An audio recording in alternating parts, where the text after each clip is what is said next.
नाज़रीन, आज की वीडियो में हम आपको बताएंगे पैगंबर खुदा हजरत इब्राहीम अलैहिस्सलाम के बारे में, उनकी विलादत के बारे में, बुत परस्ती के खिलाफ उनकी तबलीग और नमरूद की तरफ से उनके आग में फेंके जाने का वाकया। इसलिए वीडियो को आखिर तक जरूर देखिएगा। नमरूद मुल्क बाबुल का बादशाह था। बाबुल का मौजूदा नाम इराक है। नमरूद एक इंतहाई मगरूर शख्स था। जब उसके इक़्तिदार का दायरा वसी हो गया तो लोगों से कहना शुरू कर दिया कि उसकी परस्तिश करें, क्योंकि लोग पहले ही गैरुल्लाह और लकड़ी के बने हुए बुतों की परस्तिश किया करते थे। लिहाजा वो उसे आसानी से खुदा मानने पर आमादा हो गए। लोगों को इस गुमराही और जलालत की जिंदगी बसर करते हुए एक अरसा गुजर चुका था और वो अल्लाह को कतन भुला चुके थे। परवरदिगार आलम ने इस कौम की रहनुमाई और हिदायत के लिए अपना नुमाइंदा भेजने का इरादा फरमाया। नमरूद के दरबार में नजूमी भी थे।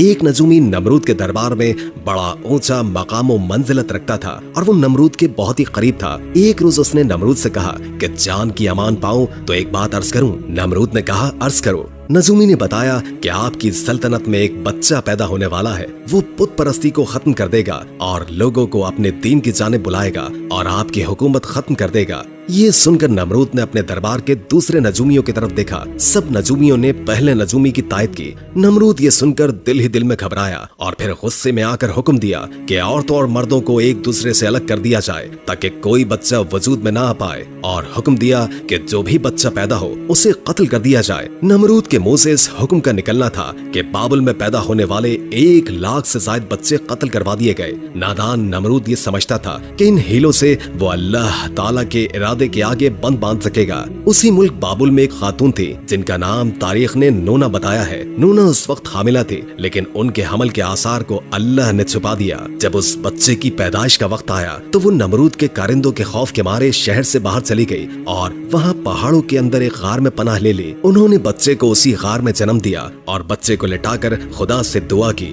ऐ खुदा, मैं अपने जिगर के टुकड़े को इस गार में लिटाकर जा रही हूँ। इन जालिमों से तू ही उसको बचाना जो मासूमों के खून के प्यासे हैं। उन्होंने बच्चे को बोसा दिया और गार के दहाने को पत्थरों से बंद करके शहर को लौट गई। फिर दूसरे दिन गार में अपने बच्चे को देखने आई तो देखा कि उनका बच्चा अंगूठा चूस रहा है। उस बच्चे के अंगूठे से दूध जारी था। ये बच्चा कोई और नहीं बल्कि हजरत इब्राहीम अलैहिस्सलाम थे। खुदावन ताला ने इब्राहीम अलैहिस्सलाम के अंगूठे में दूध पैदा कर दिया था और यूं इब्राहीम अलैहिस्सलाम को ग़िज़ा पहुंचती रही। इस ग़िज़ा से हजरत इब्राहीम अलैहिस्सलाम दिन में इतना बढ़ते थे जितना एक बच्चा महीने में बढ़ता है। आप अलैहिस्सलाम की माँ आपको देखने रोजाना गार में आती। आप अलैहिस्सलाम 2 साल के हो गए तो बातें करने लगे और जब आपकी उम्र 7 बरस को पहुंची तो आपकी वालिदा आपको बड़ी बड़ी बातें और अखलाक सिखाने लगी। कमजोरों की मदद करने का सलीका सिखाती और अल्लाह के पैगंबरों के किस्से सुनाती। मगर उन्हें क्या मालूम था कि वो जिस बच्चे की तालीम और तरबियत में लगी हुई है वो खुद पैगंबर है। आप अलैहिस्सलाम ने अपनी जिंदगी के 13 साल इसी गार में गुजारे। उन्होंने एक दिन अपनी माँ से कहा, माँ, मुझे भी अपने साथ शहर में ले चले। माँ ने जवाब दिया, बेटा, शहर में तुम्हारे लिए खतरा है। इसलिए हजरत इब्राहीम अलैहिस्सलाम रात को गार से निकलकर शहर में दाखिल हो गए। हजरत इब्राहीम अलैहिस्सलाम का एक चचा था जिसका नाम आज़र था। यहाँ पर एक नुक्ते की वजाहत करते हैं कि तौरात में आज़र को हजरत इब्राहीम अलैहिस्सलाम का चचा कहा गया है, जबकि उनके वालिद का नाम तारिख बताया है, जबकि कुरान मजीद में इनके वालिद का नाम आज़र कहा गया है। बहुत से उलमा का इज्मा है कि आज़र इब्राहीम अलैहिस्सलाम का बाप नहीं था बल्कि उनके वालिद तारिख थे और वो मुसलमान थे। अरबाब नसब का इसी पर इत्तेफाक है कि हजरत इब्राहीम अलैहिस्सलाम के वालिद तारिख थे। लिहाजा कुरान मजीद और अक्सर अहदीस में जो आज़र को बाप कहा गया है वो मजाज के तौर पर है, क्योंकि वो हजरत का चचा था और अरब में ये रिवाज था कि चचा को बाप कहते हैं। या ये भी हो सकता है कि आपका चचा ही रहा हो और तारिख की वफात के बाद आपकी वालिदा से अक़द किया हो और आपकी तरबियत की हो, इसी लिहाज से आपको इसका बाप कहा गया है। आज़र पत्थर, लकड़ी और मट्टी के बुत बनाता, उनको खुद पूछता और लोगों के हाथों में फरोख्त किया करता था। इसी तरह उसका कारोबार बहुत फैला हुआ था। आज़र के बेटे भी बुत फरोशी किया करते थे। हजरत इब्राहीम अलैहिस्सलाम गार से निकलकर शहर में गए और अपने चचा के पास पहुंचे तो आज़र ने हजरत इब्राहीम अलैहिस्सलाम को भी अपने बेटों के साथ बुत बेचने के लिए भेज दिया। हजरत इब्राहीम अलैहिस्सलाम ने बुतों के गले में रस्सी बांधी और उन्हें जमीन पर घसीटते हुए ले गए, जिससे वो मट्टी, कीचड़ और कूड़े करकट में आलूदा हो गए। फिर आवाज लगाई, ऐ लोगो आओ और मुझसे वो बुत खरीदो जो बेजान है और कोई नफा या नुकसान नहीं पहुंचा सकते। बुतों के साथ हजरत इब्राहिम अलैहिस्सलाम का यह सलूक बुत परस्तों की नजर में बेहद तौहीन आमेज था। फिर नौबत यहाँ तक आन पहुंची कि आज़र ने हजरत इब्राहिम अलैहिस्सलाम को इस बारे में नसीहत की। एक दिन हजरत इब्राहिम अलैहिस्सलाम ने अपने चचा से पूछा, चचा जान,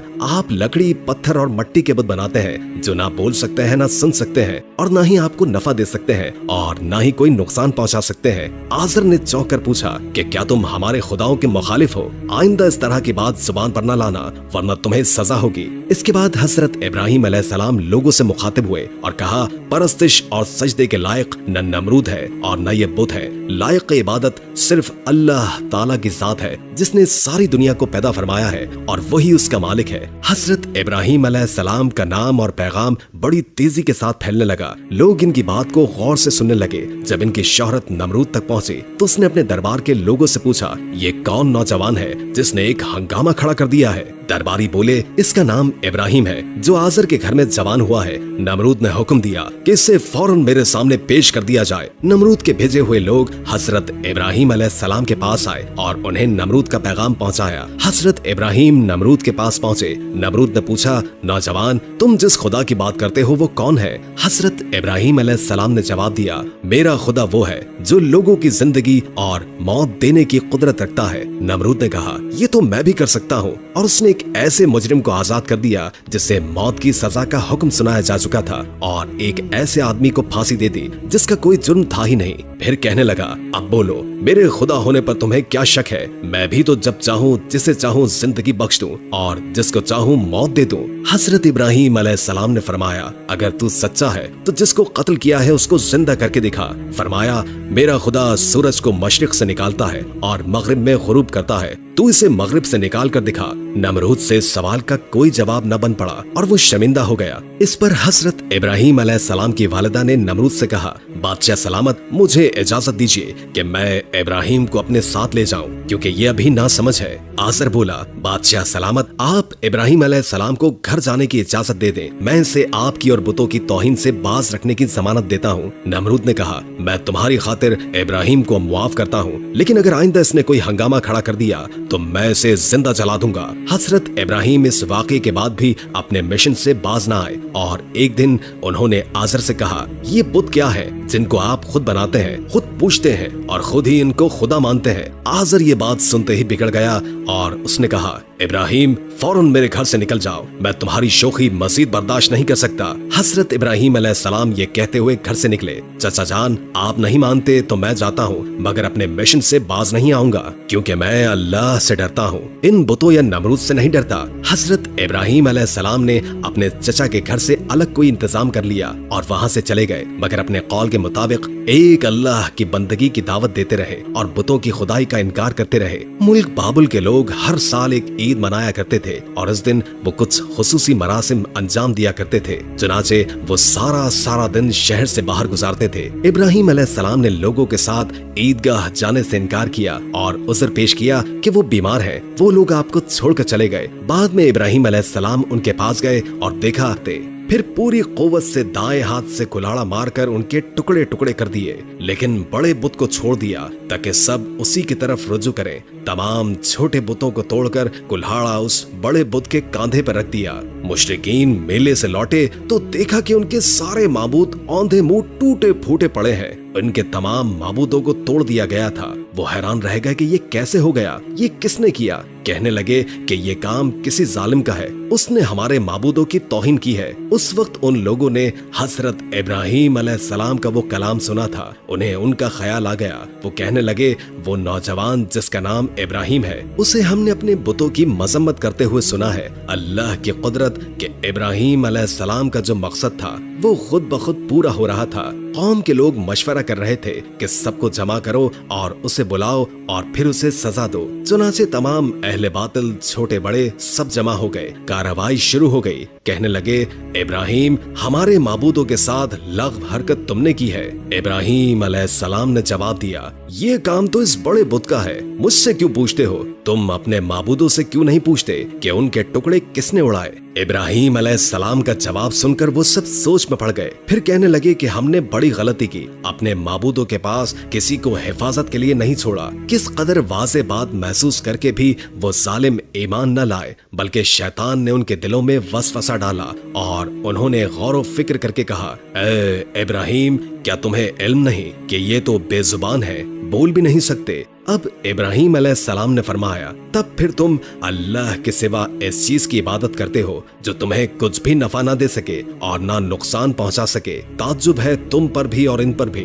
जिन्हें तुम अल्लाह के सिवा पुकारते हो, क्या तुम में बिल्कुल अक्ल नहीं? इस तरह हजरत इब्राहिम अलैहिस्सलाम ने उन पर हकीकत खूब अच्छी तरह वाज़े कर दी। फिर उनसे फरमाया, तुम इनकी पूजा करते हो जिनको तुम खुद तराशते हो, यानी इनका तो ये हाल है कि तुमने खुद इनको अपने हाथों से तराशा और इनकी इबादत करने लगे, जबकि तुम्हें और तुम्हारी बनाई हुई चीजों को अल्लाह ही ने पैदा फरमाया है। लोगों ने इब्राहिम अलैहिस्सलाम की बातें बड़े गौर से सुनी, फिर सोचने लगे कि नौजवान सच कहता है, सचमुच मट्टी, लकड़ी और पत्थर की मूर्तियों में क्या ताकत है। लेकिन एक आदमी के दिल पर आप अलैहिस्सलाम की बातों का उल्टा असर हुआ। वो बोला, तुम्हारी बातों से पता चलता है कि हमारे खुदाओं का सत्यानाश तुम ही ने किया है, और अगर तुम्हें छोड़ दिया जाए तो आज तुमने हमारे बुतों को तोड़ा है, कल तुम हमारा पूरा बुतखाना ही गिरा दोगे। इसलिए तुम जैसे इंसान को जिंदा नहीं छोड़ा जा सकता। जो लोग उस वक्त मौजूद थे वो उस शख्स की बातों को गौर से सुन रहे थे। ये शख्स नमरूद का भेजा हुआ जज था। लोग खड़े इस बात का इंतजार कर रहे थे कि देखें नौजवान के लिए क्या सजा तजवीज की जाती है। इस सजा को सुनने के लिए उन्हें ज्यादा इंतजार न करना पड़े। जज बोला, इब्राहिम, तुम्हारे इस जुर्म की सजा यह है कि तुम्हें जिंदा जला दिया जाए और तुम्हारी खाक हवा में उड़ा दी जाए। इब्राहिम अलैहिस्सलाम ने कहा, मैं तुम्हारे फैसले से नहीं डरता। जिंदगी और मौत का मालिक मेरा अल्लाह है। मैं जो कुछ कह रहा हूँ वो हक है और मेरी बात को मेरा अल्लाह जानता है। जज ने हजरत इब्राहिम अलैहिस्सलाम को जो फैसला सुनाया, नमरूद ने उस पर अमल दरामद के लिए फौरी तैयारियां शुरू कर दी। उसने उस शहर और इर्द गिर्द के इलाकों में ऐलान करवा दिया कि हमारे बुतों को तोड़ने और उनकी तौहीन करने वाले नौजवान को जिंदा जलाने के लिए सब लोग ईंधन इकट्ठा करें। उधर बुत खाने के पुजारियों ने भी ये ऐलान किया कि जो लोग हमारी किसी मुराद के पूरा होने के लिए ईंधन जमा करेंगे तो उनकी मुराद पूरी होगी। इस ऐलान को सुनकर लोगों ने ज्यादा से ज्यादा ईंधन इकट्ठा करना शुरू कर दिया। उधर हजरत इब्राहिम अलैहिस्सलाम कैद कर लिए गए। लोगों ने ईंधन के लिए लकड़ियों को इकट्ठा करके एक जगह उसका ताल लगा दिया। उसको आग लगा दी गई। जब शोले भड़क उठे तो हजरत इब्राहिम अलैहिस्सलाम को कैद खाने से निकाल लिया गया। जब उन्हें इस मैदान में लाया गया जहां आग जल रही थी तो आप अलैहिस्सलाम उस आग को देखकर हंस पड़े। हजरत इब्राहिम अलैहिस्सलाम ने उस ऊंचे मीनार को भी देखा जो मैदान से कुछ फासले पर तामीर किया गया था, जिसमें एक खूबसूरत कमरा था जहां नमरूद के साथ उसके वजीर और मुशीर बैठे थे। कहते हैं कि ये आग इस कदर शदीद थी कि इसके ऊपर एक फसल के फासले तक कोई परिंदा उड़ नहीं सकता था। चुनाचे जब हजरत इब्राहिम अलैहिस्सलाम को लाया गया तो उन लोगों को ये मसला दरपेश हुआ कि अब इब्राहिम को इस आग में कैसे फेंका जाए। इस दौरान शैतान ने लोगों के दिमाग में मंजनीक का तस्वुर डाला। इमाम जाफर सादिक अलैहिस्सलाम से मनकूल है कि मंजनीक दुनिया में सबसे पहले हजरत इब्राहिम अलैहिस्सलाम के लिए कूफे में कोहिसार नामी एक नहर के किनारे बनाई गई और वो करिया कंदीनिया में थी। उस मंजनीक को शैतान ने बनाया था। चुनाचे हजरत इब्राहिम अलैहिस्सलाम को मंजनीक के जरिए आग में डाला गया। उस वक्त आसमान और जमीन से फरियाद बुलंद हुई और कायनात की हर शय ने इब्राहिम अलैहिस्सलाम की इमदाद की ख्वाहिश जाहिर की। जमीन ने कहा, परवरदिगार, मुझ पर सिवाय इब्राहिम के तेरी इबादत करने वाला कोई नहीं है। क्या तू राजी है कि लोग इसे जला दें? फरिश्तों ने कहा, तेरे खलील इब्राहिम को लोग जलाते हैं। हक ताला ने फरमाया, अगर मुझसे वो मदद तलब करेगा तो यकीनन कबूल करूंगा। मोहतरम सामाईन, इब्राहिम अलैहिस्सलाम ने अपने परवरदिगार आलम से दुआ की, हस्बुनल्लाह व निअमल वकील। उस वक्त जिब्रील अलैहिस्सलाम ने हजरत इब्राहिम से हवा में मुलाकात की। जब वो मंजनीक से जुदा हो चुके थे और पूछा, ए इब्राहिम, कोई हाजत मुझसे है? आपने फरमाया, तुमसे कोई हाजत नहीं है, आलमों के परवरदिगार से मेरी हाजत जरूर है। फिर खुदा ने आग को वही की, सर्द हो जा। इसके साथ ही आग सर्द हो गई और वहां जिब्रील अलैहिस्सलाम आए और आपके साथ बैठकर गुफ्तगू में मशगूल हुए। उनके चारों तरफ गुलो लाला पैदा हो गए। कहते हैं कि जब आग जल रही थी तो छिपकली आग को फूंक मारती और मेंढक उस पर पानी लाकर डालता था ताकि उसको बुझा दे। जब खुदा ने आग पर वही की कि सर्द हो जा, तो 3 रोज तक दुनिया की तमाम आग में गर्मी बाकी नहीं रही थी। और यूं अल्लाह ने अपने पैगंबर हजरत इब्राहिम अलैहिस्सलाम को इतनी बड़ी आग से महफूज रखा। ये सारा मामला देखने के बाद नमरूद हजरत इब्राहिम अलैहिस्सलाम के पास पहुंचा और बोला, नौजवान, ताजुब है कि तुम्हारा हुक्म आग पर चलता है। हजरत इब्राहिम अलैहिस्सलाम ने जवाब दिया कि ये तमाम मेरे खुदा की कुदरत है। नमरूद हजरत इब्राहिम अलैहिस्सलाम की अजमत को तो आंखों से देख ही चुका था, मगर वो आपकी बातों को तस्लीम करने के लिए फिर भी तैयार न हुआ। नमरूद को लगा कि कहीं लोग हजरत इब्राहिम अलैहिस्सलाम पर ईमान न ले आए। उसने फौरन लोगों को लालच देकर और कुछ डरा धमका कर बहकाया और इसके बाद हुक्म दिया कि इन्हें शहर बदर कर दिया जाए ताकि कोई शख्स इनका पैरोकार न बने और इनका दीन इख्तियार न कर सके। हजरत इब्राहिम अलैहिस्सलाम खुद भी नमरूदियों के साथ उनके शहर में रहने पर खुश न थे, इसीलिए वो शहर छोड़ने पर आमादा हो गए। चुनाचे उन्होंने अपनी बकरियां इकट्ठी की और उन्हें अपने साथ लेकर रवाना हो गए। चूंकि आपके साथ बहुत सी भेड़, बकरियां और दूसरा सामान भी था, इसलिए नमरूद ने हुक्म दिया कि ये सारा बाक़े सरकार जब्त कर लिया जाए। हजरत इब्राहिम अलैहिस्सलाम ने कहा कि अगर तुम मेरी भेड़, बकरियां और मेरा मालो मता लेना चाहते हो तो मैंने इस सरजमीन में अपनी जितनी उम्र सर्फ करके ये भेड़ बकरियां जमा की हैं, तुम मेरी वो उम्र मुझे लौटा दो और मेरा माल जब्त कर लो। जब बात बढ़ गई तो ये मुकदमा नमरूद के एक मुंसिफ के पास पहुंचा। उसने फरीकैन के बयानात सुनने के बाद फैसला हजरत इब्राहिम अलैहिस्सलाम के हक में दे दिया। तब आप अपनी बीवी सारा और भतीजे लूत के हमरा बाबुल छोड़कर चल दिए।